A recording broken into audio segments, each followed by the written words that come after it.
você tem acompanhado aí as últimas leituras, então você sabe o que está acontecendo.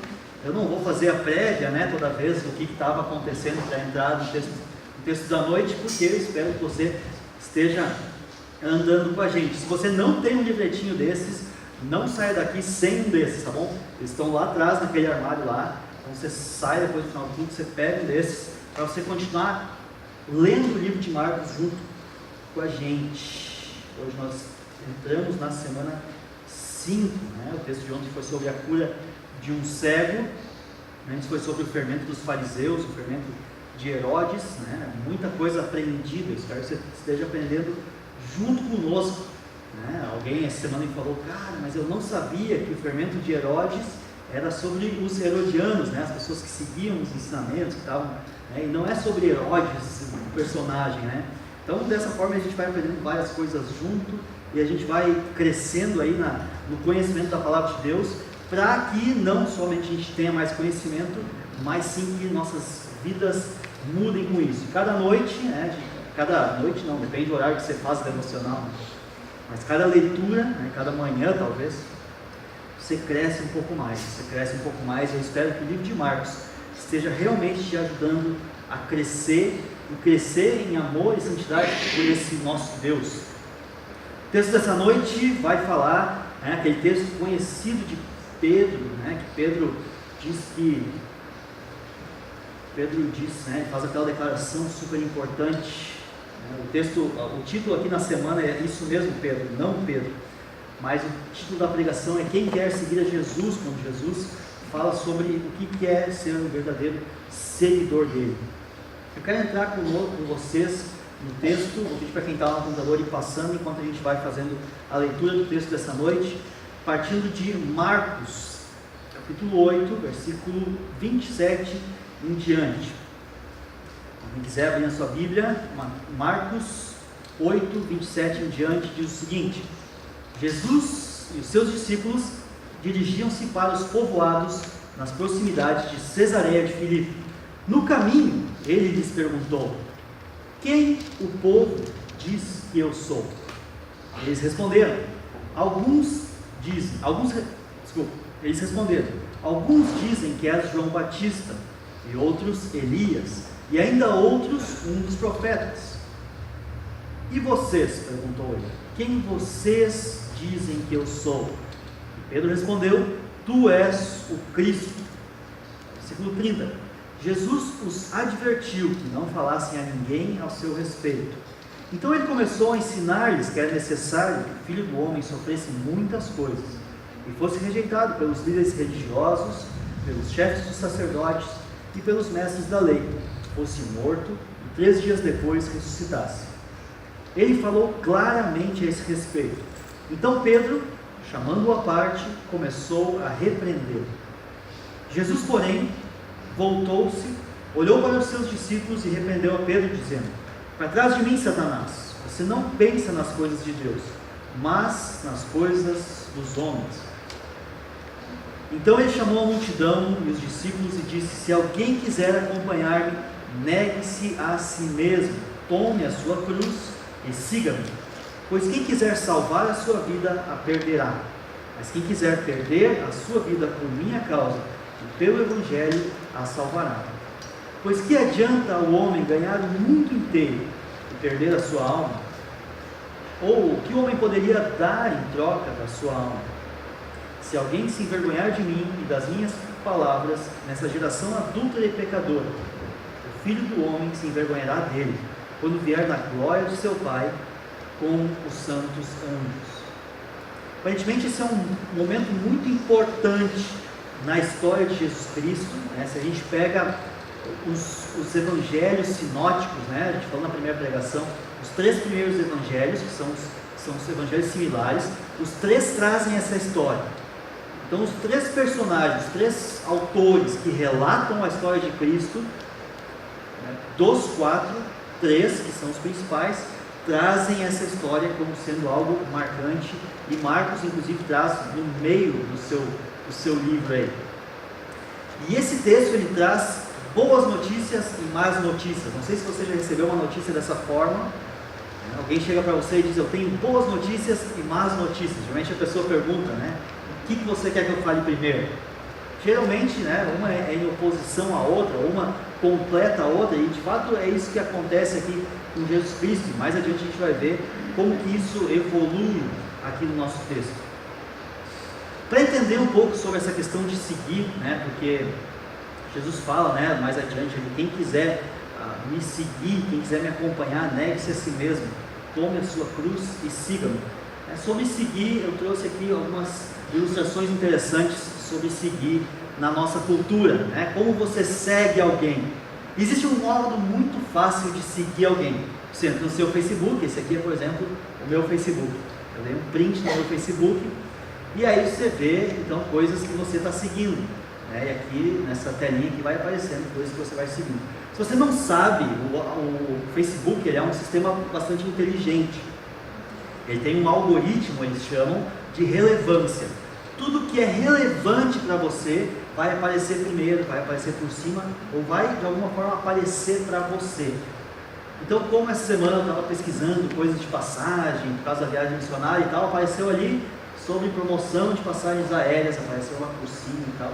Né? Tudo que é relevante, que é importante para você, aparece primeiro. Olha como o Facebook é inteligente. Toda pessoa que você clica bastante, toda pessoa que você lê as coisas dela, ela vai aparecendo cada vez mais e cada vez mais por cima do seu feed de notícias, né? A sua página de publicações daquela pessoa. Então, eu, por exemplo, onde é que tem aqui? Não tem número de amigos que eu tenho? Não acredito.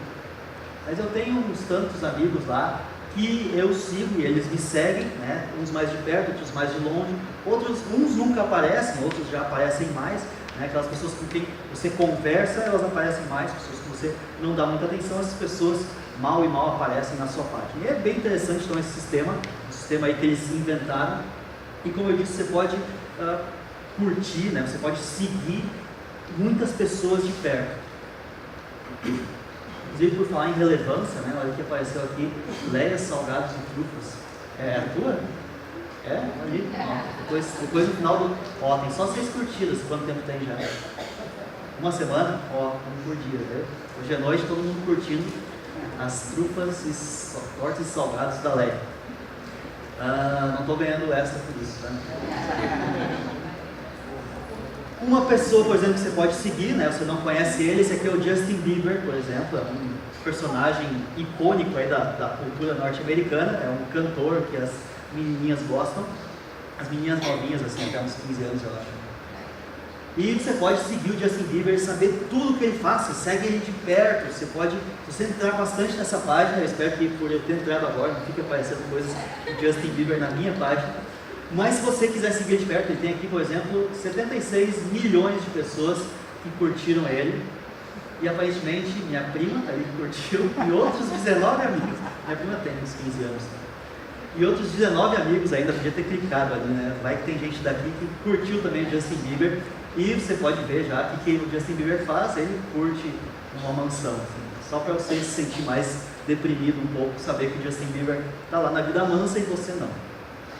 Então, você pode seguir pessoas de perto. Isso é o mais interessante do Facebook. E aqui tem alguém que você pode seguir de perto, que é a Igreja Bíblica Unidos. Olha que coisa interessante, você pode entrar na página da nossa igreja e curtir, e aí você vai receber as devocionais diárias. Olha aqui, a devocional por sábado estava ali. Você pode acessar lá, interagir com a igreja, ver as notícias, ver o que está sendo programado, receber convites. Então, tudo isso se você curtir a página da Unidos. Nós temos 500 e tantas curtidas, e eu tenho 300 e poucos amigos que curtiram a página da Unidos. A do Aldo Área, mais 301 curtiram. E várias pessoas também estiveram aqui, por área. Parece que eles interagem bastante aí com a página da Unidos. Então, como eu disse, né, quem curte mais, responde mais, vai aparecendo mais nesses sistemas aí. É interessante, né? E vai uma dica para você, se você não recebe, mesmo que você curtiu e não recebe as coisas da Unidos, você pode entrar aqui no curtir, aperta aqui, e vai aparecer aqui embaixo, vai estar marcado padrão provavelmente.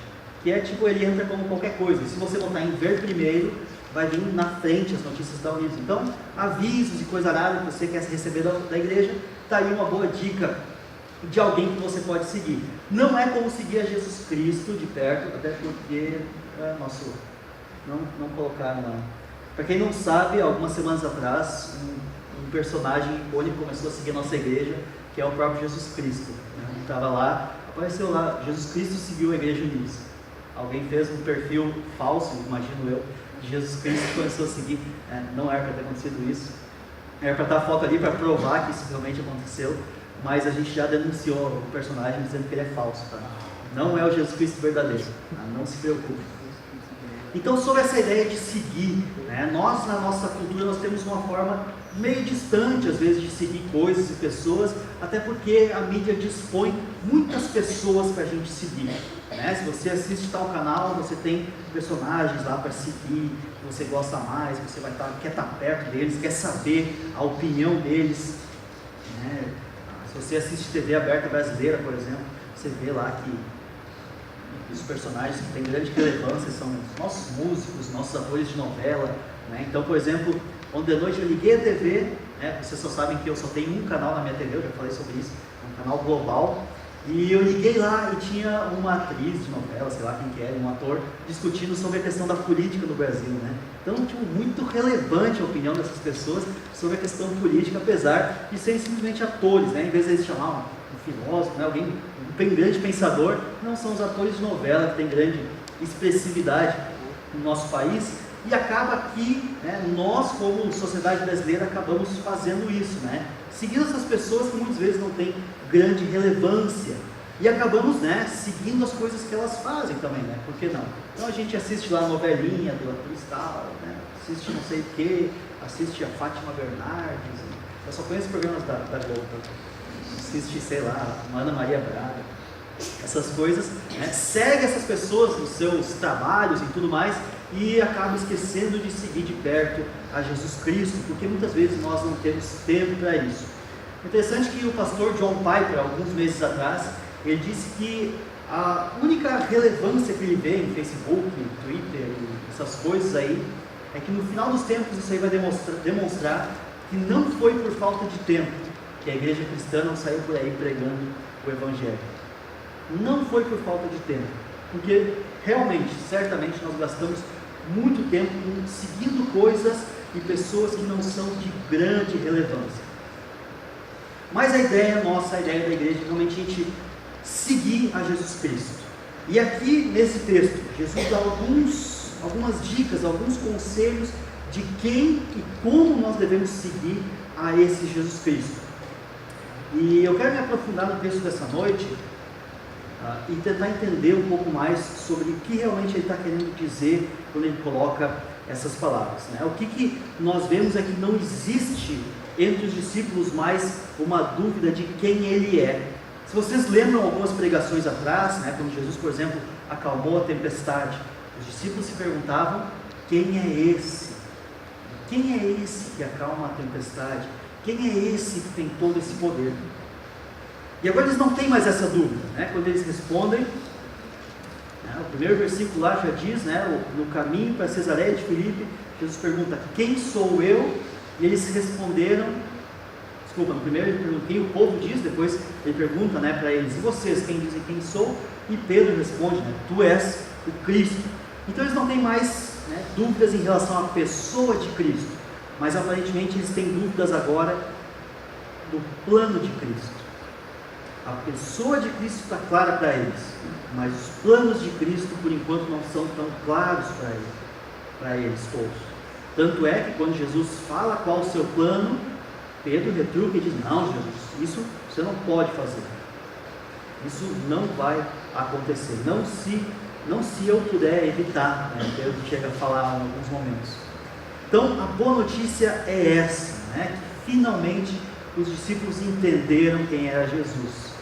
Depois de passar por talvez milhares de milagres que eles viram acontecendo, agora a má notícia que viria é que o plano não era o plano que eles esperavam. O plano é que Jesus, ele iria sofrer.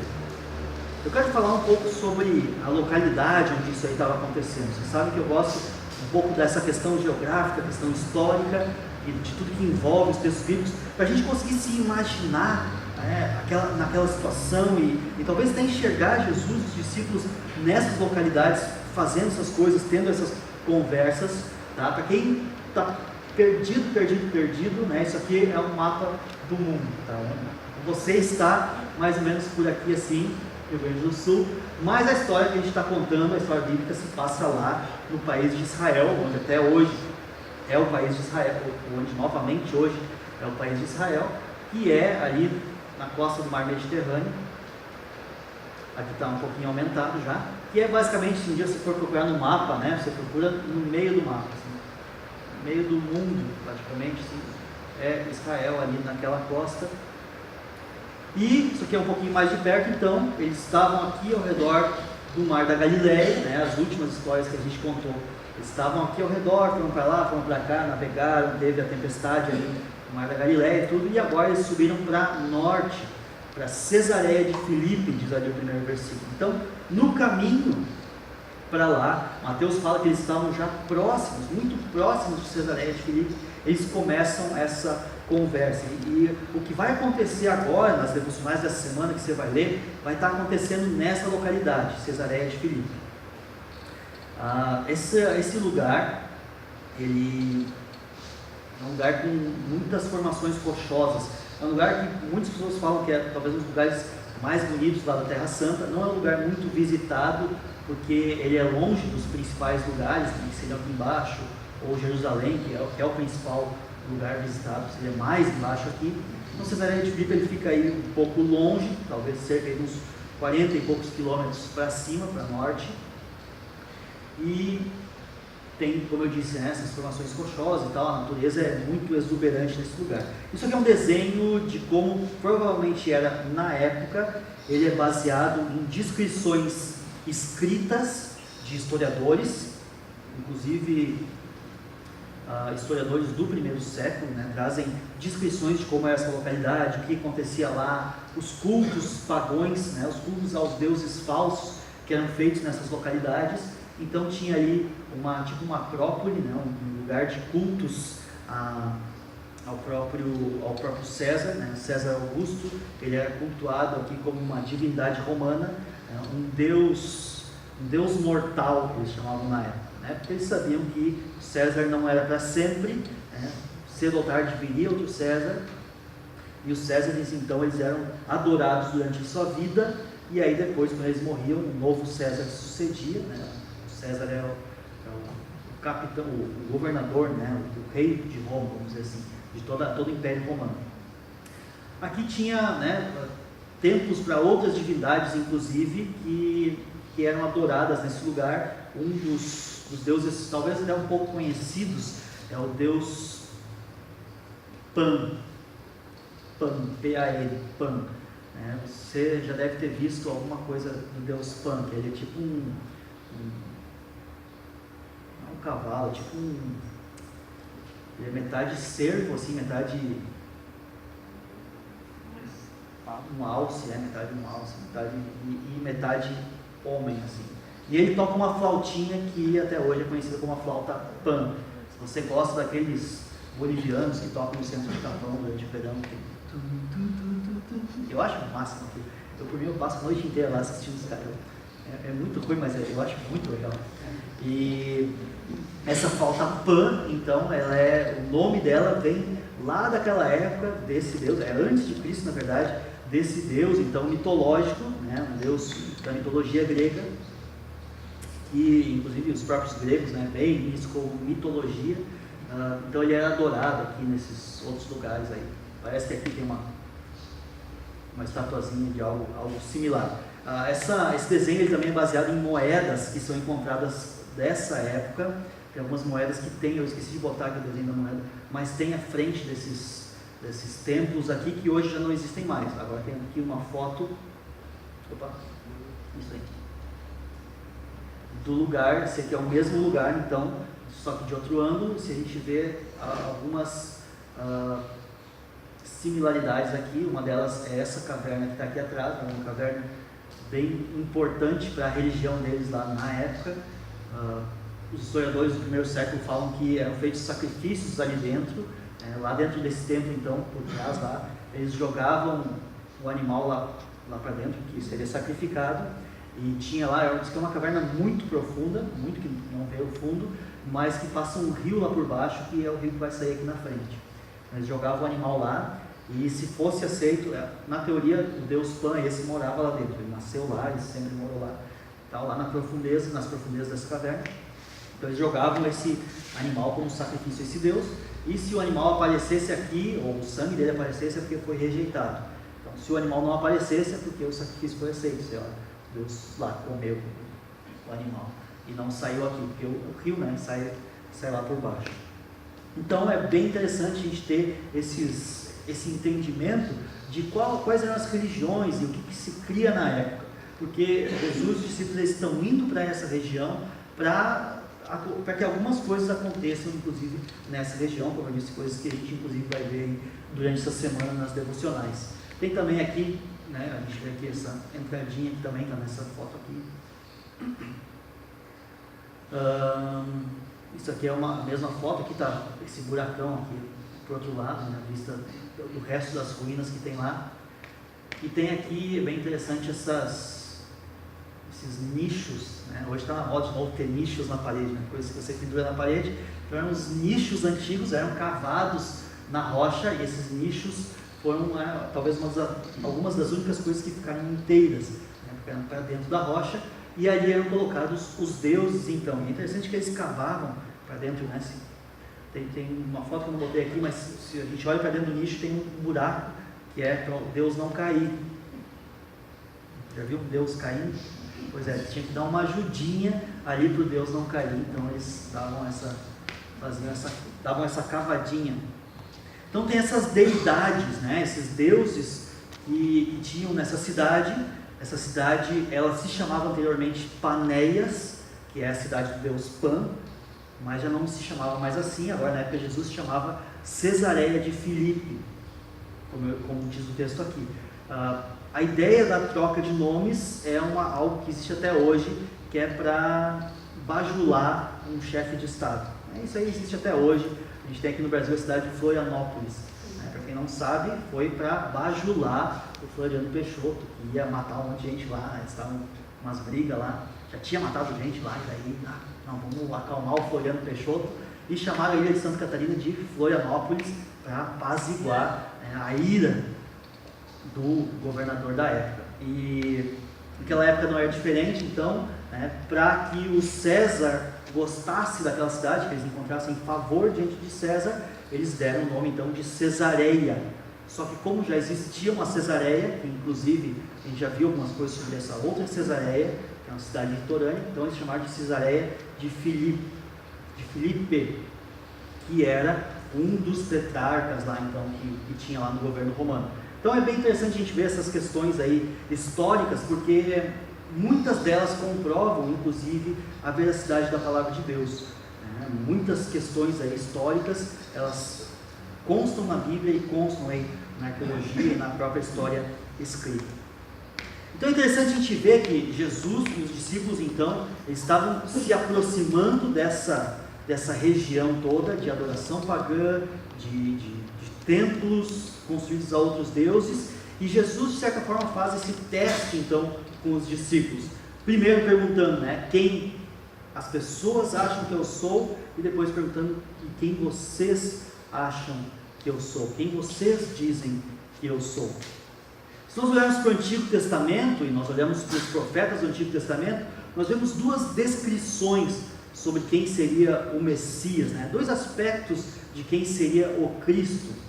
E os dois principais aspectos, principalmente que nós vemos em Isaías, é que Jesus Cristo, ele seria um rei triunfante, mas ele também seria um servo sofredor. E os discípulos e os judeus da época, eles adoravam essa ideia de que Jesus Cristo seria um rei triunfante. Eles adoravam isso, eles exaltavam isso, todos eles esperavam isso de Jesus. Agora eles não olhavam para esse outro aspecto, que Jesus seria também um servo sofredor. E isso fica muito claro nesse texto. Quando eles falam, olha, tu é o Cristo. Jesus fala, olha, mas eu vou sofrer agora, eu vou padecer na mão de muitos. Não, isso não vai acontecer, a gente não quer que isso aconteça. E realmente, depois de 2 anos e meio, né, que eles estavam já com Jesus, agora eles tinham visto muitos triunfos, né, muitas coisas que Jesus tinha vencido. Né? Por exemplo, o triunfo de Cristo sobre a natureza, quando ele domina sobre as águas, né, quando ele acalma a tempestade, por exemplo. Outro triunfo de Cristo é, por exemplo, quando ele domina sobre os demônios, né, quando ele expulsa aquela manada, aquele monte de demônios para a manada de porcos. Ou quando ele triunfa sobre a velha religião, sobre os velhos líderes. Ainda faltava que Jesus Cristo triunfasse sobre a própria morte. Isso ainda não havia acontecido. Então ele traz realmente esse teste que nós vemos aqui. Então eu quero que você imagine isso numa conversa, né, entre pessoas normais. Muitas vezes a gente não olha para o texto como pessoas conversando, né? A gente olha como algo, sei lá, longe totalmente da nossa realidade, mas olha para esse texto como algo vivo, né? Quem o povo diz que eu sou? Está no 27 aí, né? Quem o povo diz que eu sou? Eles responderam, alguns dizem que és João Batista, outros Elias e outros alguns dos profetas. O que eles estavam falando ali? Alguns estão dizendo que tu é João Batista. Pensa, né, a situação. Quem tinha sido João Batista? Né? João Batista já tinha sido morto nessa época. Mas o próprio Herodes, ele diz, né, será que João Batista retornou? E o próprio Herodes acha que sim, que o próprio João Batista tinha ressuscitado e tinha virado Jesus Cristo. Então nós vemos que esses herodianos talvez estavam seguindo essa ideia. Jesus Cristo era o novo João Batista, e aqui os discípulos confirmam isso. As multidões estão dizendo isso. E quando quando Herodes vai questionar as pessoas, muitas pessoas inclusive trazem essas mesmas respostas. Quem é Jesus? É João Batista, é Elias, é um dos profetas. E aqui os discípulos então eles têm um insight, né? Eles estão sabendo o que o povo está falando. Então eles dizem João Batista, dizem Elias. A Bíblia fala, conforme Malaquias 13:4, que antes da vinda do Messias viria Elias para anunciar a vinda de Cristo. Quem foi esse Elias que veio? Foi o próprio João Batista. Nós cremos que isso sim se cumpriu. Elias retornou como um anunciador na pessoa de João Batista. A gente viu isso na primeira mensagem em Marcos. Mateus ainda traz mais um, porque existe esse mesmo texto em Mateus, e no texto em Mateus ainda eles dizem, quem sabe, alguns dizem ainda que é Jeremias. Existia uma tradição entre os judeus, não está na Bíblia isso, uma tradição que eles tinham, que Jeremias viria ainda antes de Jesus também. Mas isso não é verdade, e nem que outro profeta necessitava vir. Então eles simplesmente diziam, que talvez Jesus era um dos profetas. E aí ele continuou, e vocês, perguntou ele, quem vocês dizem que eu sou? E essa é a pergunta mais importante. Talvez a pergunta mais importante que a Bíblia tem para trazer para cada um de nós. Se existe algo relevante e algo importante para a sua vida hoje, é a resposta que você tem para essa pergunta. Quem você diz que é esse Jesus? Na sua vida, no seu dia a dia, como você tem respondido isso? Quem é Jesus? Quem você diz que Ele é? E todo mundo tem uma resposta para isso. Todas as pessoas têm uma resposta para quem é Jesus.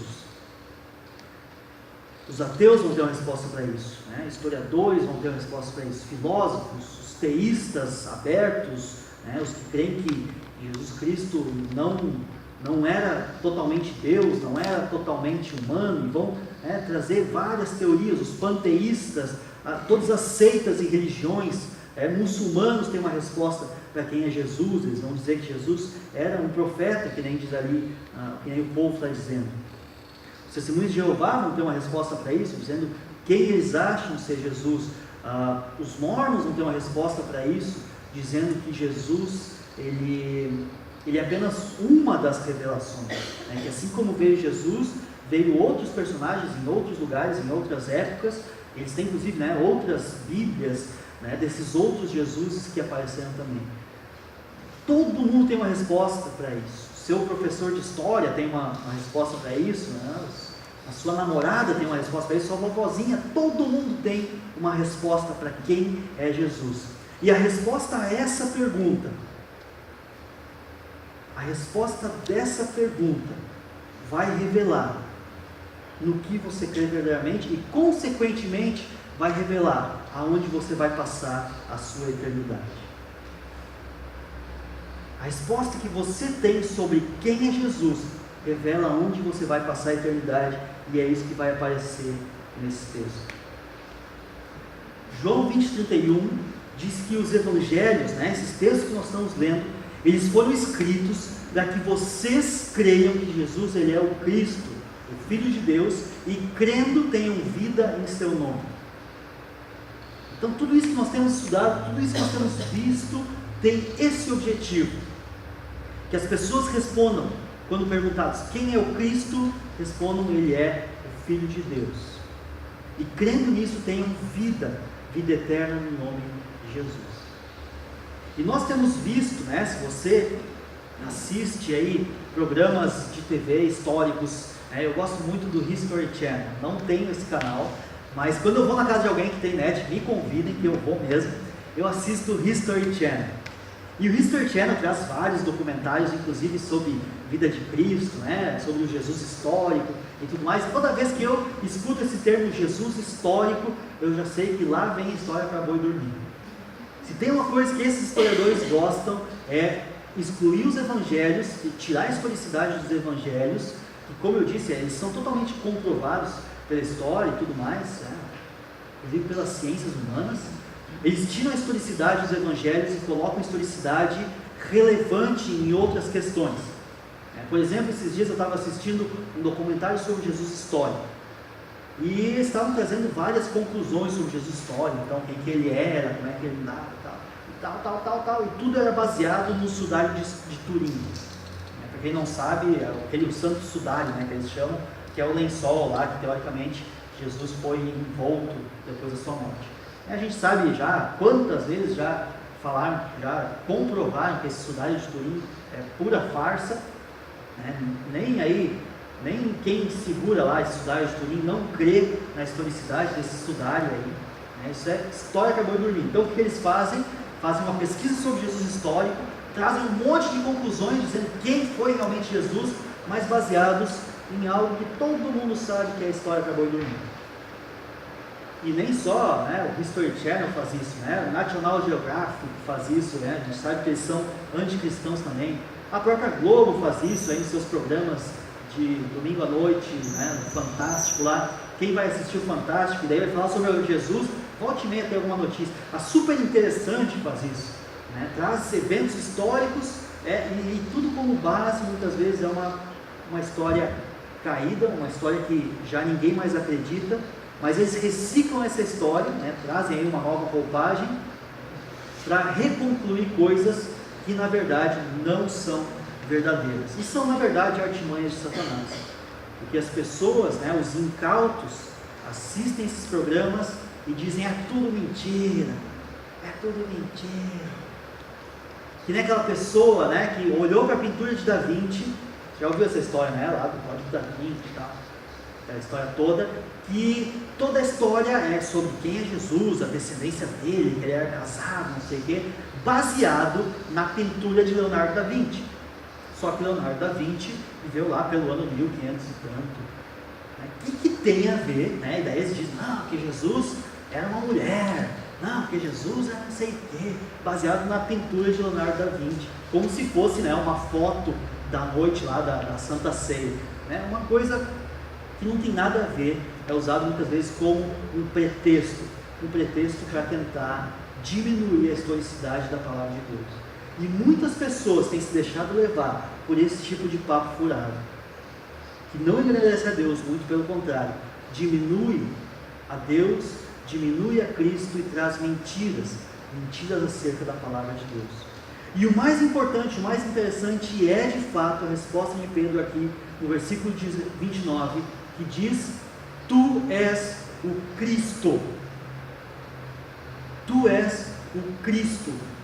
Em hebraico, essa palavra significa o ungido, alguém que foi separado para algo. A gente já viu sobre isso, né? Senhor Jesus Cristo. Senhor é a posição dele, né? Ele é Senhor. Jesus é o nome dele, o nome terreno dele. Jesus era o nome que eles chamavam ele. E Cristo é a função dele, é o que ele veio fazer.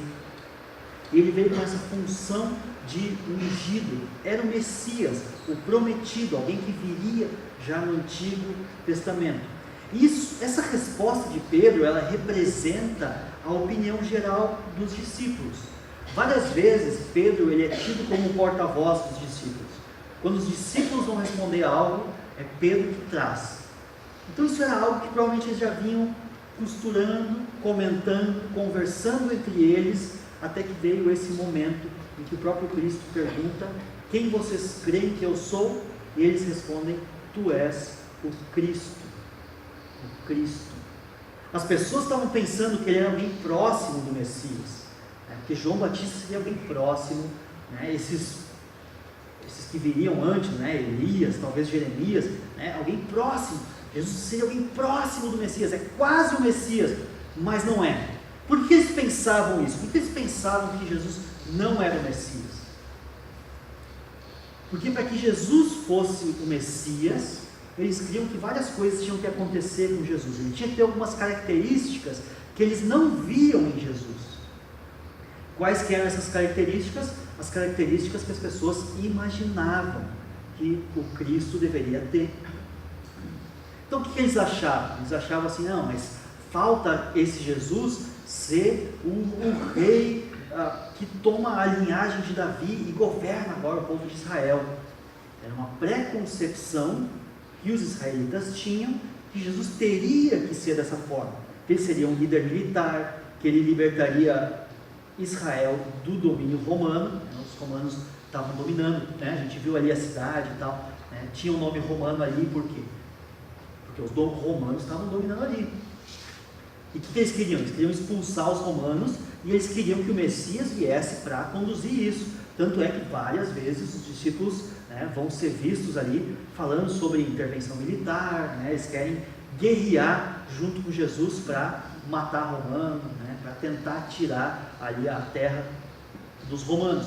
Então as pessoas tinham preconcepções de quem seria Jesus. Isso é muito interessante, isso é muito importante para nós. Quais são as nossas preconcepções? Quais são os nossos preconceitos em relação a Jesus? O que a gente acha que Jesus deveria ser? Porque isso vai trazer a resposta de quem é o verdadeiro Jesus para nós.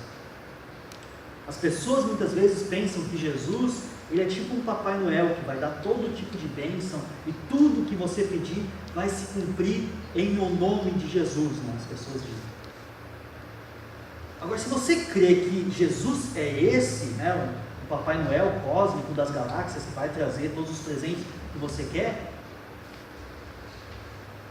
e no momento que esse Jesus, né, não te der essas coisas, você vai começar a duvidar de Jesus. Então essas preconcepções, esses conceitos que nós temos de Jesus, eles são muito importantes. Então é muito importante a gente entender quem que é o verdadeiro Jesus, para que dessa forma então, a gente possa partir disso. Quem é Jesus? Ok, esse é Jesus, o Jesus prometido, o Messias do Antigo Testamento. Então agora eu vou crer nesse Jesus, que é o Jesus verdadeiro. Então, como eu disse antes, os discípulos não viam mais nenhum problema na pessoa de Jesus. Ok, ele é o Messias, beleza, não tem problema, mas eles tinham um problema com a missão de Jesus. Porque ele não seria só um triunfante, um rei triunfante, ele seria também um servo sofredor. É interessante que Jesus diz o seguinte no versículo 30. Coloca lá para frente para nós. Versículo 30. O versículo 30. O versículo 30 diz o seguinte no meu negócio. Aí, muito obrigado. Versículo 30 diz assim: Jesus os advertiu que não falassem a ninguém a seu respeito. Parece que tem uma antipublicidade aqui, né? Que Jesus não quer que a mensagem se espalhe. O que estava acontecendo na verdade? Eles ainda não tinham a mensagem completa.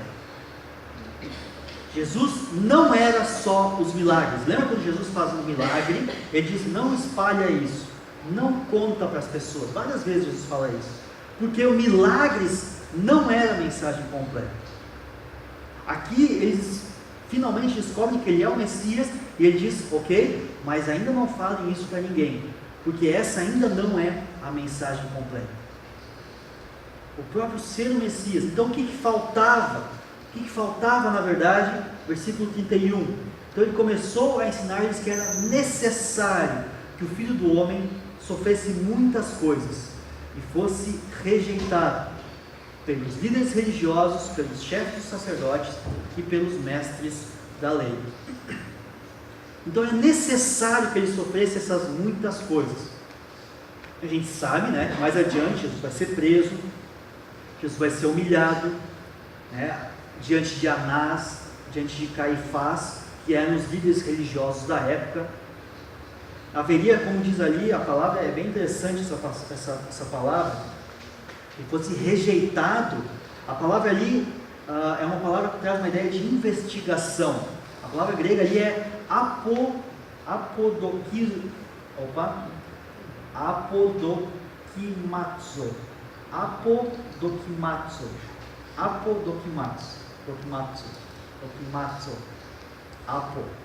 A ideia de apologética, né? A defesa de algo, defender algo, dokimazo, né? Documentação.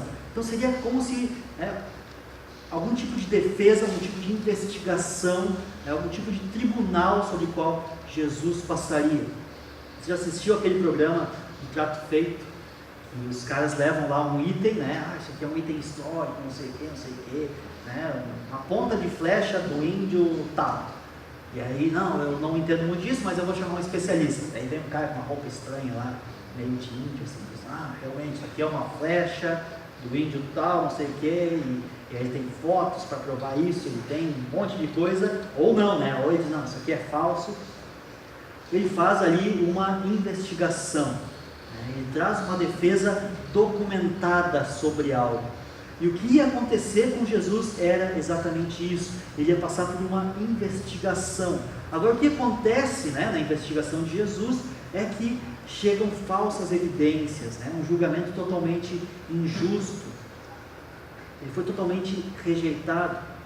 Eu estava vendo essa semana um filme, e no filme o sujeito ele começa a ser investigado, e os policiais vão lá na casa dele, começam a mexer lá, começam a olhar o álbum de família dele, né, um monte de coisa. E eu lembrei das investigações políticas que está acontecendo aqui no Brasil essa semana, né? Goste ou não goste do personagem, né, lá do Barbudo, lá, do Lula, né? Goste ou não goste dele, deve ser uma sensação muito ruim o que ele está passando agora, merecido ou não. Ele está passando por uma investigação super criteriosa, onde todas as coisas da casa dele, do sítio lá dele ou não, né, dos containers dele ou não, tudo aquilo lá está sendo catalogado, investigado, lido, relido, seja álbum de família, seja tudo está passando por uma criteriosa avaliação aí dos juízes, dos tribunais e tudo mais. Deve ser uma sensação muito ruim, de toda a sua vida ser aberta, toda a sua vida ser jogada talvez a público. E o que aconteceu com Jesus foi algo semelhante, de certa forma, mas algo totalmente injusto. Não existia uma grande autoridade que ia dizer: não, tem que ser dessa forma. Não existia uma legislação para isso. Existiam pessoas que diziam: isso aqui é justo e acabou. E esses sujeitos dão essa cartada no julgamento de Jesus. E o que ele passa, ele é rejeitado aí pelas mãos de muitos, esses líderes todos, religiosos, chefes sacerdotes, os mestres da lei, que foram completamente injustos, subornaram pessoas, subornaram o próprio Judas, pessoas que deram falsos testemunhos lá.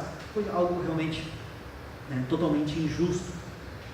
E diz no versículo 32 que ele então fala claramente sobre isso. Os discípulos entenderam quando ele falou sobre isso, o que ele tinha que passar. E os discípulos então, e principalmente Pedro, começam então a brigar por causa da missão, por causa do que Jesus ainda teria que fazer. E o texto correlato em Mateus 16 Pedro diz o seguinte, porque aqui Marcos, de certa forma, ele resume, ele diz assim, que Pedro chamou-o à parte e começou a repreendê-lo, mas não diz o que Pedro falou. E em Mateus 16, 32, Mateus 16, 22, diz assim que Pedro falou: Senhor, tem compaixão de ti, de modo nenhum isso te acontecerá. Pedro, de certa forma, ele quis refazer o plano de Deus. Ele ouviu o plano de Deus e disse: não, isso não é bom, eu não quero que seja assim, vamos repensar aqui, não, isso não está legal, vamos refazer esse plano. E Pedro, de certa forma, então, ao tentar refazer esse plano de Deus, ele toma, né, uma grande, né, talvez um dos maiores chutes, né, que Jesus dá em alguém durante a história, né, claro, um chute com palavras, e ele diz assim no versículo 33, ali, estamos ficando bom nisso, Jesus voltou para os seus olhos para os discípulos, não só para Pedro, mas para os discípulos, porque essa não era só a opinião de Pedro, era a opinião dos discípulos, e ele diz: para trás de mim, Satanás, porque você não pensa nas coisas de Deus, mas nas coisas dos homens. Então, literalmente o que ele falou é: sai da minha frente, porque esse teu plano, ele não serve para mim. Esse teu plano, Mateus fala, ele é uma pedra de tropeço. Mateus lá vai dizer, né, que ele está falando, essa declaração é muito boa, e sobre essa declaração eu vou fundar a minha igreja, né? Essa declaração é a pedra sobre a qual, Jesus, Cristo, o Filho de Deus vivo, essa é a declaração sobre a qual eu vou fundar a minha igreja.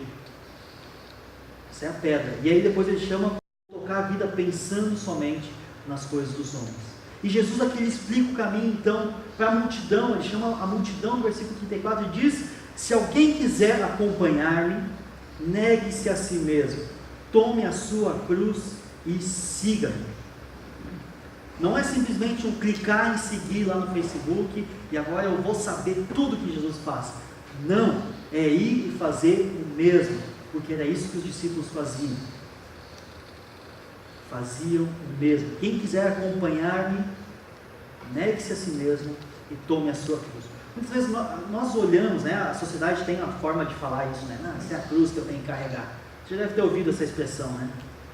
Essa é a cruz que eu tenho que carregar. Geralmente se fala no sentido de um fardo, né? Como se tivesse que carregar um fardo aí por toda a vida. Não é essa a ideia.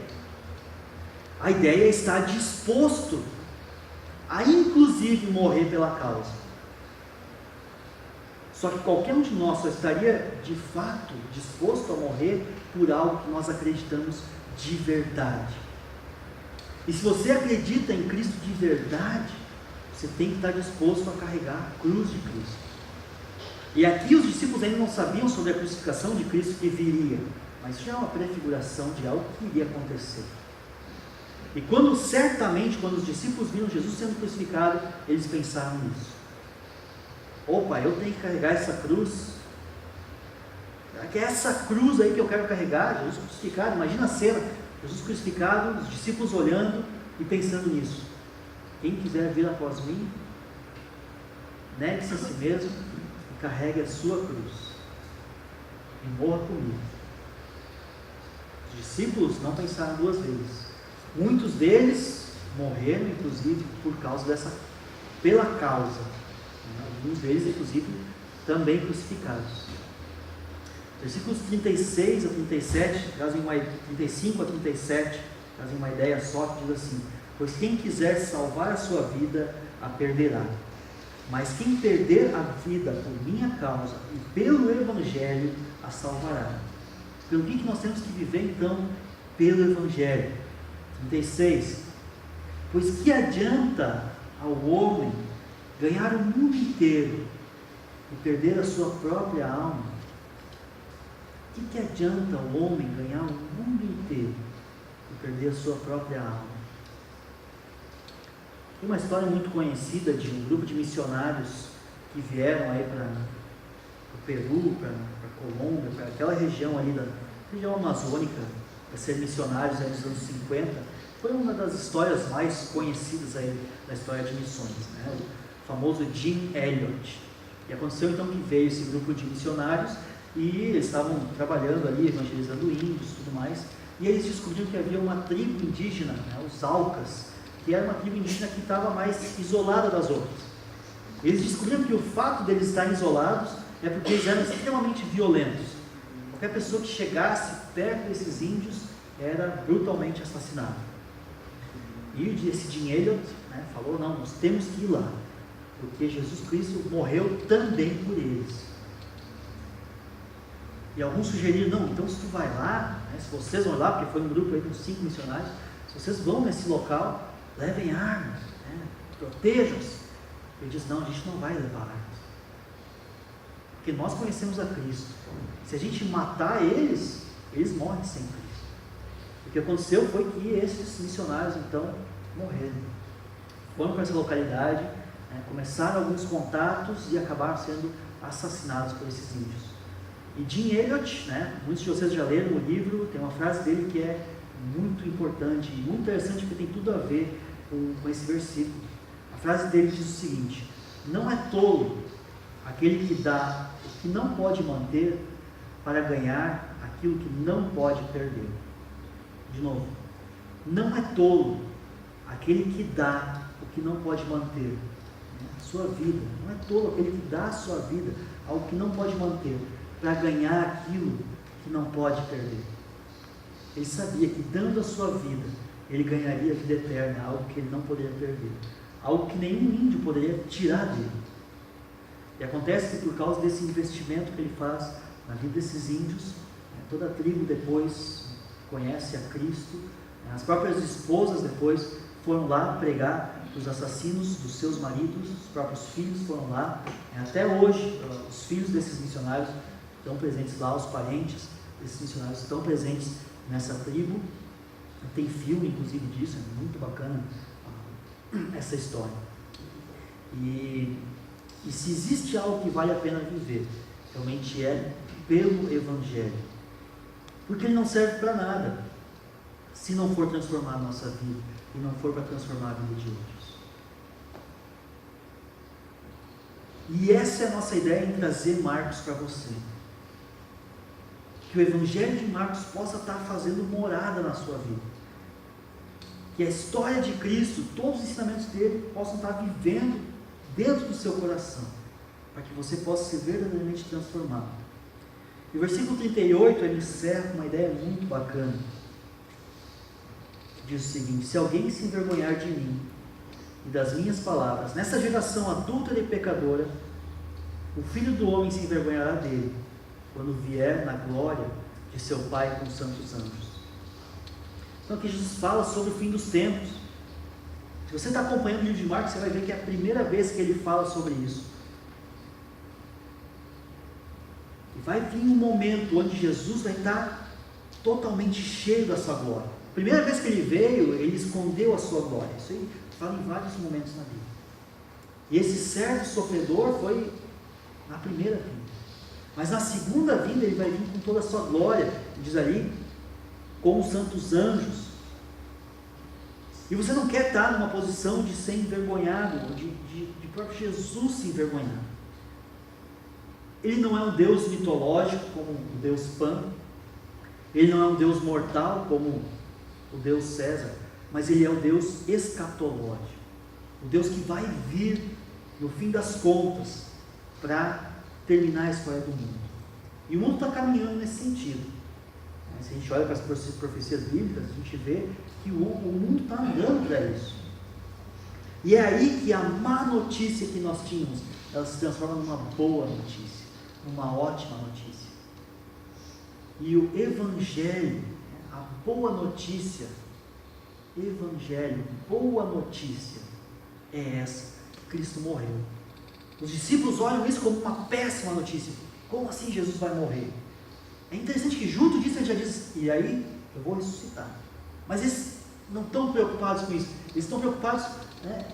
Não, como assim o nosso rei da glória, né? O nosso líder militar, como assim ele vai morrer? Não pode. Mas esse Jesus morre, 3 dias depois ele ressuscita. E aí nós temos, né, no nosso calendário cristão, a Páscoa, né, nosso domingo que vem, onde nós vamos celebrar juntos a ressurreição de Cristo, a maior vitória, a vitória sobre o maior inimigo, a vitória sobre a morte. E hoje nós mais não precisamos nos preocupar com a morte, que seria o último inimigo de todos nós, porque o próprio Jesus Cristo já venceu a morte. E essa é uma boa notícia, a notícia do Evangelho, a notícia que pode e vai transformar ainda muitas vidas. Vamos orar?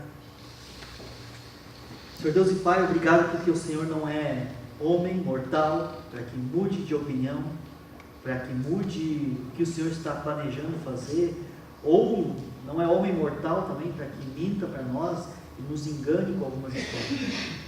A Tua Palavra fala de verdades, a Tua Palavra fala de verdadeira transformação. Obrigado porque esses princípios podem e devem pautar as nossas vidas hoje e servem também para a salvação de cada um de nós e servem também para entendermos, Senhor, quem Tu és na história, a forma como o Senhor conduz a história e a forma como o Senhor, no final dos tempos, vai vir para finalizar toda a história e para colocar um ponto final em toda a maldade, em todo engano, em toda lágrima, em toda dor. O Senhor possa estar nos salvando de tudo isso, mas através, sim, da Tua morte, Senhor. Através da Tua morte, Senhor. Queremos que cada irmão aqui, cada pessoa aqui esteja enxergando a grandeza, Senhor, e a importância dessa Tua morte. Deus intervindo na história e morrendo na cruz por nós. Essa é a boa notícia que o Senhor tem para nos dar essa noite. Muito obrigado, Senhor. Em nome de Jesus, amém.